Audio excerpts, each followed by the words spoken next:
అవును మన కామెంట్స్కి వచ్చాడు కదా.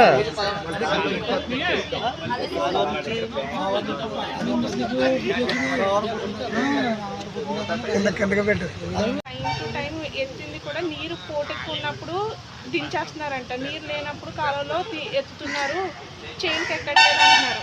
2 days నుంచి అయితే మోటార్ కంటిన్యూస్గా రన్ అవుతుంది ఆ సైడ్లో. అయితే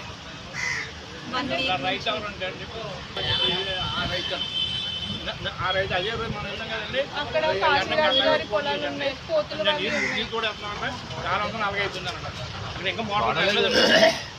ఖాళీ వేసేస్తే ఆ పీరియాడిక్ టైంలో వెళ్ళిపోతుందని చెప్పి, ఆ టైంకి కాలంలో నీరున్నా లేకపోయినప్పటికీ కూడా వంతు ఉంటే పర్ఫెక్ట్గా వాళ్ళకి ఎక్కుతుంది కదా అనేసి అని చెప్పాను సార్.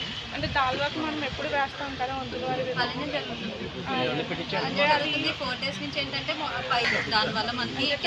కరెక్ట్ టైం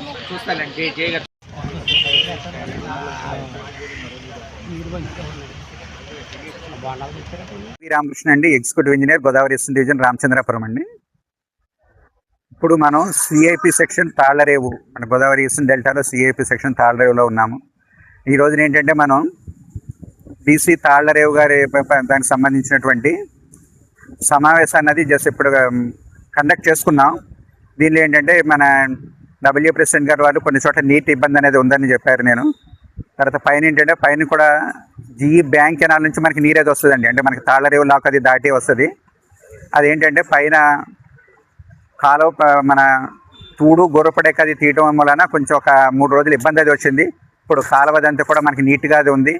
కాబట్టి ఏంటంటే ఇక్కడ నుంచి నీటి ఇబ్బంది అది లేకుండా కూడా మనం ఇవ్వడానికి అవుతుందండి. మన డీసీ తాళ్లరేవు గారి పరిధిలో మనకి ధవళేశ్వరం దగ్గర 5,000 క్యూసెక్కుల నీరు తీసుకుంటున్నామండి. కాబట్టి ఏంటంటే ఇక్కడ నుంచి ఏ విధంగా ఇబ్బంది లేకుండా అది కూడా చూస్తాం. తర్వాత ఏంటంటే ఇప్పుడు కూడా ఫీల్డ్ ఇన్స్పెక్షన్ అది కూడా చేస్తాం. ఆ డబ్ల్యూ ప్రెసిడెంట్ గారిని అది తీసుకొని ఎక్కడైతే ఏదైనా ఇబ్బంది ఉంటే వెంటనే ఏంటంటే వేరేవి కూడా దగ్గరలో ఉన్న వాటిని రెగ్యులేట్ చేయించి ఏవైతే ఇబ్బంది ఉన్న పొలాలు ఉన్నాయో వాటిని అన్నిటి కూడా నీటితో తడిపేటట్టు చూసి దాన్ని సమస్య ఏదైనా ఉన్నా కూడా దాన్ని సాల్వ్ చేసి వెళ్తామండి. ఇప్పుడు ఇన్స్పెక్షన్ అది కూడా చేస్తాం అనమాట అండి. ఇప్పుడు ఇన్స్పెక్షన్ మనకి ధవళేశ్వరం దగ్గర 5,000 క్యూసెక్లు అది ఇస్తున్నారు. ఏ విధమైన ప్రస్తుతానికి అయితే ఏ విధమైన ఇబ్బంది అది కూడా లేదు. కొన్ని చోట్ల కొద్దిగా ఇబ్బంది అది చెప్పారు, అది ఇన్స్పెక్షన్ అది చేసి దాన్ని పూర్తిగా సాల్వ్ చేసి అక్కడ నుంచి వెళ్తామండి. అభివృద్ధి పని ఏంటంటే మనకి ఆల్రెడీ మనకి ఓఎన్ఎం శాంక్షన్ ఉన్నవి అవే చేశారండి. ఇప్పుడు పైన కూడా మనకి ఈ ఇబ్బంది రావడానికి కూడా కారణం ఏంటంటే పైన ఓఎన్ఎంలో భాగంగా ఏం చేశారంటే డీసీ కోటిపల్లి గారి పరిధిలో మళ్ళీ తూడు గుర్రపడే అటెండ్ అయ్యారండి. అది మనకి ఏంటంటే ఇంజనం వంతెన దగ్గర మనకి ఏమవుతుందనంటే ఎక్కడైతే లో లెవెల్ కాజు వలన పైపులు అయి ఉన్నాయో అక్కడ అడ్డుకుంటున్నాయి. దాన్ని ఏం చేస్తామంటే డీసీ తాళ్లరేవు గారి చేతను డీసీ కోటిపల్లి గారి చేత కూడా అది బాగు చేయించడం. ఇప్పుడు నేను వచ్చేటప్పుడు కూడా చూశాను, ఎందుకంటే అలా రావటంలో వచ్చేటప్పుడు కూడా చూశాను. ఇప్పుడు అంతా కూడా బాగా ఉంది. ఇక్కడ నుంచి కూడా ఏంటంటే నీరు అది తగ్గకుండా కూడా మేము లెవెల్స్ అవి మెయింటైన్ చేస్తూ ఎక్కడ కూడా ఇబ్బంది అది లేకుండా కూడా దాన్ని మేము చేసుకుంటూ వెళ్తామండి. ఇంజన వంతెన అనేది దానికి సంబంధించి పూర్తిగా R&B వాళ్ళు చెప్పాలండి. అది దాన్ని ఏదో మరి ఎస్టిమేట్స్ అవి రివైజ్ అయ్యాయన్నారు. మనకి 5 కోట్లు అవుతుందని చెప్పని అన్నారు అనమాట అండి. దాన్ని మనకి అది గవర్నమెంట్ నుంచి అడ్మినిస్ట్రేటివ్ శాంక్షన్ రావటం, పనులు మొదలుపెట్టి అది అక్కడ పూర్తిగా R&B వాళ్ళ పరిధిలోనండి. అక్కడ మనకున్నదే ఇబ్బంది ఏమొస్తుందని అంటే ఎప్పుడైతే ఆ బ్రిడ్జ్ ఆపారో దాని వలన ఏమైందంటే లో లెవెల్ కాజ్వే ఈవెన్ 1.5 డయా పైపులు అవి వేశారు. దాని వలన ఏంటంటే పైన ఉన్నటువంటి తూడు గుర్రపడేక అడ్డుకుంటుంది. దాన్ని ఏంటంటే మన డిస్ట్రిబ్యూట్ కమిటీ ప్రెసిడెంట్ గారు అనేటువంటిది ఇది తాళ్లరేవు, తర్వాత ఏంటంటే డీసీ కోటిపల్లి గారి వాళ్ళ చేత కూడా చేయించాం. ప్రస్తుతం అయితే అదంతా కూడా బాగానే ఉంది, అక్కడ ఇబ్బంది ఏమీ లేదు. అన్నీ కూడా నీరు అది ఇచ్చి 1-2 రోజులు మేము సమస్యని సాల్వ్ చేస్తాం. ఆయన అంత మాను తీయాలంటే ఒక 4 రోజులు కాదు 2 రోజులు ఉన్నా సరే ఏదో చెత్త పడిపో వచ్చేసి మూసిపోతుంది. దానికి పూర్తిగా దానికి ఏంటంటే ఏం చేయమన్నాం అంటే ఏదన్నా వీలవుతే మన గుజరాత్ కానీ లేకపోతే R&B వాళ్ళ చేత కానీ అక్కడ ఏదో 4 మనుషుల్ని అంతా మిషన్తో తీసినా సరే కానీ లేకపోతే కనీసం 4 మనుషుల్లో 5 మనుషులు పెట్టి ఆ చెత్త రాకుండా ఉన్న తీయించాలని చెప్పేసి మాకు ఏంటంటే మాకు వాటర్ ఇవ్వాలంతే కావాల్సిన రైతులకి. అదే అంతే తప్ప కానీ ఇప్పుడు మనం ఇంత పెట్టి ఇంతగా రైతులకి కష్టపడి మనం మనల్ని నిలబెట్టారంటే ఇప్పుడు వాళ్ళకి వాటర్ ఏంటంటే నేను మన కాలువ వచ్చింది కానీ 10 రోజులు వచ్చింది నుంచి మనకి ఏంటంటే వాటర్. ఇప్పుడు సత్యబాబు అన్న రైతు ఏం చేశాడంటే మన కాలువ వచ్చేసింది కదా అని చెప్పేసి వేసాడు ఆకుమడి. వేస్తే 25 ఎకరాల చేను ఆకుమడి వేసింది. మళ్ళీ పని ముదిరిపోయి ఏం చేశాడంటే మళ్ళీ ఇవన్నీ మళ్ళీ తొక్కించేసాడు. ఇది ఎంత లాస్ అతనికి. ఇప్పుడు మన తొలకూరలో కూడా రైతుకి ఇంజిన్ అట్టి తోడితే ఇంక మనం ఇంకా దేనికి. నాదే కాలువ 4 ఎకరాల చేను ఉంది, మట్టి తీసాను. మట్టి తీసేసినా సరే నిన్న మా రైతు ఏం చేశాడంటే 2 రోజుల నుంచి తోడాడు. మళ్ళీ తోడింది మళ్ళీ గంట సేపు లేదు. నేను కలుపు మందులు కొట్టేశాను. ఆ కలుపు మందులు కొట్టేయడంలో కలుపు నీరు నిలబట్టలేదు, మళ్ళీ కలుపు వచ్చేసింది. సార్ ఫోన్ చేసినా ఏం చేసినా అదిగో వచ్చేస్తుంది, ఇదిగో పెరిగిపోతుంది. ఇప్పుడు ఇంజనీర్ ఇప్పుడు నాకు ఒక చిన్నదండి. ఇప్పుడు మా డీసీ పేషెంట్ గారి ద్వారా మా డీసీ పేషెంట్ తీస్తారో పైనుంచి ఎక్కడిదక్కడ మనకి ఇక్కడికి వచ్చేస్తుంటే ఎన్ని రోజులు తీస్తారో. ఇప్పుడు మన ఆయన తీసారు 2 ఆయన తీసిన కూడా ఇక్కడికి వచ్చేస్తే ఇప్పుడు ఏ డీసీ పేషెంట్ ఆ డీసీ పేషెంట్ గారికి తీస్తే ఇంత ఇబ్బంది ఉండదు కదా. గట్లు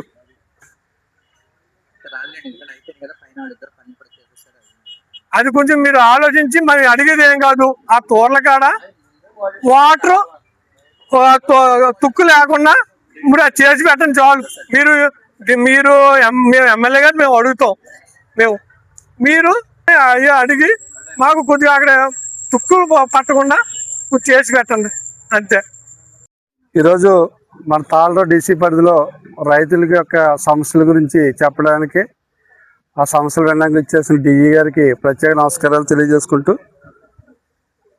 మొత్తం భారతదేశంలోనే లెనినో ప్రభావం చాలా ఎక్కువ ఉంది. అందులో మనకు ఆంధ్రప్రదేశ్ కూడా శాస్త్రజ్ఞులు ఎవరు చెప్పినా కూడా రెయిన్ఫాల్ అయితే 39% వరకు తక్కువ ఉంటుందని చెప్పడం.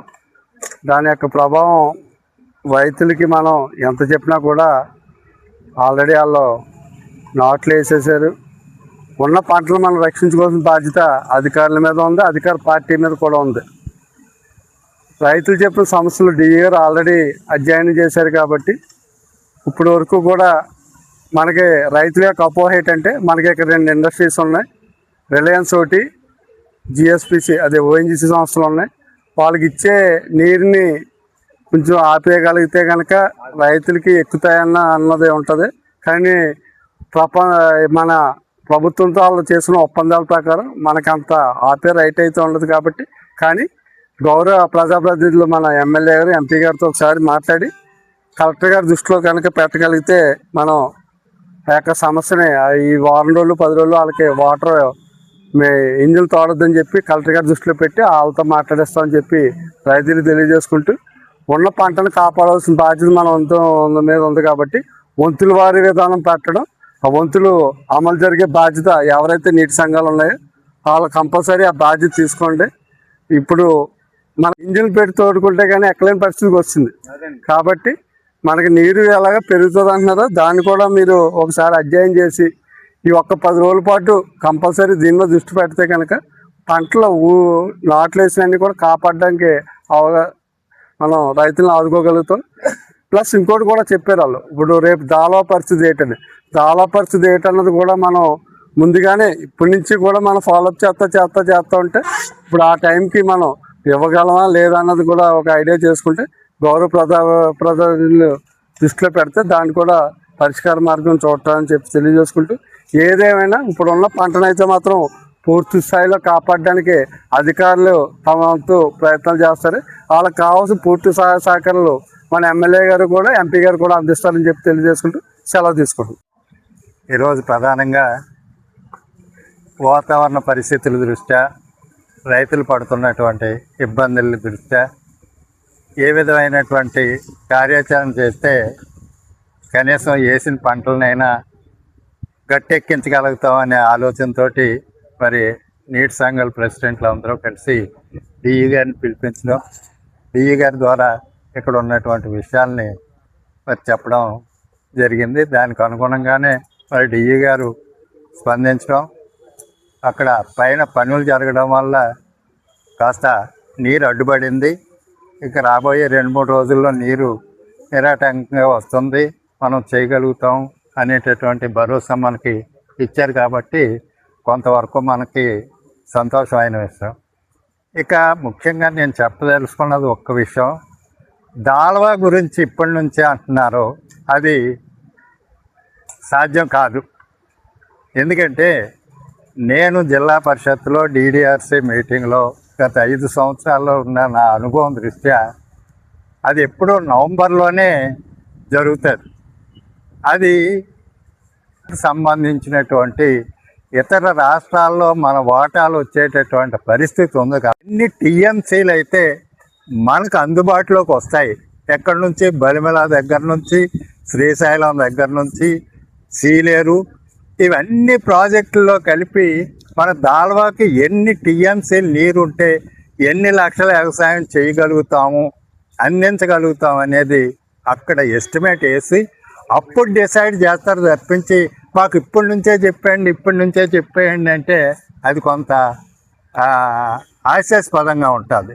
జిల్లా మీటింగ్ పెడతారు, ఆ జిల్లా మీటింగ్లో అది డిసైడ్ చేసి ఎన్ని వేల ఎకరానికి ఇవ్వాలి, ఏ ఆయకట్టు మీద ఎన్ని ఇవ్వాలి అనేది అప్పుడు నిర్ణయిస్తారు తప్ప ఇప్పుడు జరిగే పని కాదు. మనం ప్రెజరైజ్ చేసినా డిగ్రీ గారు కానీ మన ఏఈ గారు కానీ ఏది చెప్పే విషయం కాదు.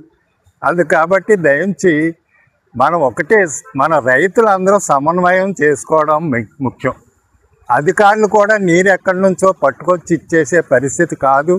కళ్ళ నుంచి ఎలాగా ముందున్నవాడు ముందే ఉంటాడు, మనకు వంతేసినా తూలాగేస్తుంటాడు.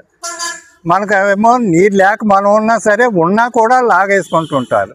అది కాబట్టి దానికి ముఖ్యంగా మనం రైతులందరం ఏ కాలం మీద రైతులు ఇబ్బంది పడుతున్నారు అన్నది మనకి ఇక్కడ 3 ఉన్నాయి కాబట్టి, సౌత్, నార్త్, ఈస్ట్ 3 ఉన్నాయి కాబట్టి ఈ రైతుల్లో మనమే సమన్వయం చేసుకొని ఏ కాలువకి అయితే ఎక్కువ ఇబ్బంది ఉన్నది అనేది దానికి ఒక రోజు కాస్త ఎక్కువ నీరు ఇచ్చేలాగా ఒకరోజు 36 గంటలు అలాగే ఇచ్చుకొని మనం అఫీషియల్స్ తోటి సమన్వయం చేసుకుంటే తప్పకుండా గట్టెక్కుతాం తప్పించి మనం ఒకరి మీద ఒకరు మా కాలం ఎండిపోయింది అంటే పై వాతావరణం చాలా ఘోరంగా ఉంది.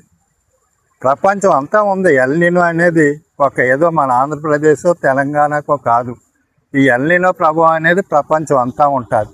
ఉంటే వర్షాలు ఉంటాయి, లేకపోతే వర్షాలు ఉండవు. ఇక చినుకులు వచ్చి పోతున్నాయి కదా, ఆ ప్రభావం. మనం చరిత్ర చూసుకుంటే ఈ వచ్చిన క్షామంలో లక్షల మంది చనిపోయినటువంటి పరిస్థితి ఉంది.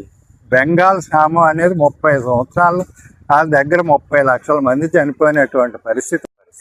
అదేంటి మన ధవళేశ్వరం బ్రిడ్జ్ ఆనకట్టు కట్టక ముందు కూడా అదే పరిస్థితి.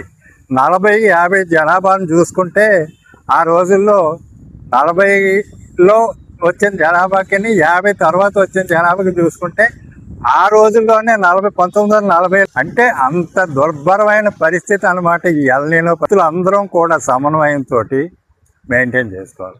మెయిన్గా సార్ మన కెనాల్స్కి వచ్చేటప్పటికి ఇరిగేషన్కి ఎప్పుడు బెడ్ లెవెల్ మెయింటైన్ చేయాలండి. లేకపోతే చేల్లోకి నీరు వెళ్ళదు. 4 అడుగులు నీరన్నా బోధలో ఉంటుంది కానీ చేలోకి నీరు వెళ్దాం. బెడ్ లెవెల్ లేకపోవడం వల్ల వస్తున్నటువంటి అనర్థం ఇది. ఇక్కడ మనకు మెయింటైన్ అవ్వాలంటే కనీసం ఈ ఉన్న లెవెల్ మీద 2 అడుగులు కడితేనే కానీ అక్కడ మెయింటైన్ అవ్వదు. ఈ నీరంతా వృధాగా అలాగ ఉంటుందే తప్ప ఒక్క చేనుకి ఎక్కే పరిస్థితి ఉంది.